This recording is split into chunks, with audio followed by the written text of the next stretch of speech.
BJP తీరని ద్రోహం చేసిందని అటువంటి బీజేపీ పొత్తు కోసం టీడీపీ జనసేన వైకాపాలు పాకులాడటం శోచనీయమని ఏపీ కాంగ్రెస్ రాష్ట్ర మీడియా చైర్మన్ డైరెక్టర్ తులసిరెడ్డి అన్నారు. బీజేపీ చేతిలో ఈ మూడు పార్టీలు కీలుబొమ్మలు కబాలీలు బానిసలుగా ఉన్నాయని పేర్కొన్నారు. ప్రాంతీయ పార్టీని నమ్ముకుంటే కుక్కతోక పట్టుకుని గోదావరి ఈదినట్లేనని తెలిపారు. రాబోయే ఎన్నికల్లో దుష్ట చతుష్టయం పార్టీలైన బీజేపీ వైకాపా టీడీపీ జనసేన పార్టీల్ని ఓడించి కాంగ్రెస్ అధికారంలోకి వస్తేనే రాష్ట్రం బాగుపడుతుందన్నారు.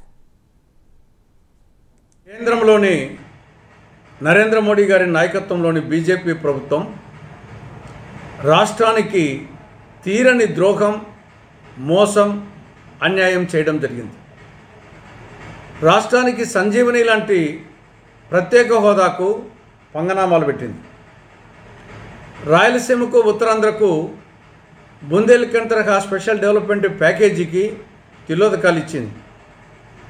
కడప జిల్లాలో శైలాధ్వర్యంలో స్టీల్ ప్లాంట్కు స్వస్తి పలికింది. దుగరాజపట్నం ఓడరేవు ఊసేయలేదు. పోలవరం ప్రశ్నార్థకమైంది. విజయవాడ మెట్రో రాలేదు. విశాఖ మెట్రో రాలేదు. విశాఖ రైల్వే జోన్ రాలేదు. విశాఖ చెన్నై ఇండస్ట్రియల్ కారిడార్ లేదు. కాకినాడ పెట్రోకెమికల్ కాంప్లెక్స్ లేదు.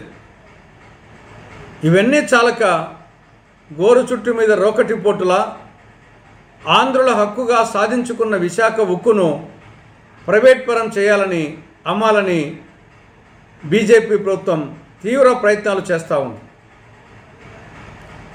రాష్ట్రంలో బీజేపీకి ఏమాత్రం బలం లేదు.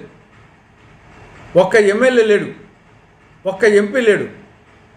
అటువంటి రాష్ట్రానికి ద్రోహం చేసిన ఏమాత్రం బలం లేని బీజేపీ పార్టీ ప్రాపకం కోసం రాష్ట్రంలోని మూడు ప్రాంతీయ పార్టీలు తెలుగుదేశం పార్టీ, జనసేన, వైకాపా పార్టీలు పొత్తు కోసం ప్రాకులాడడం చాలా శోచనీయం.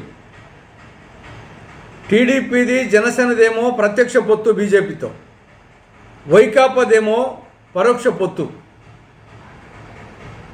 ఒక విధంగా చెప్పాలంటే ఆంధ్రప్రదేశ్లో బి అంటే బాబు, జే అంటే జగన్, పి అంటే పవన్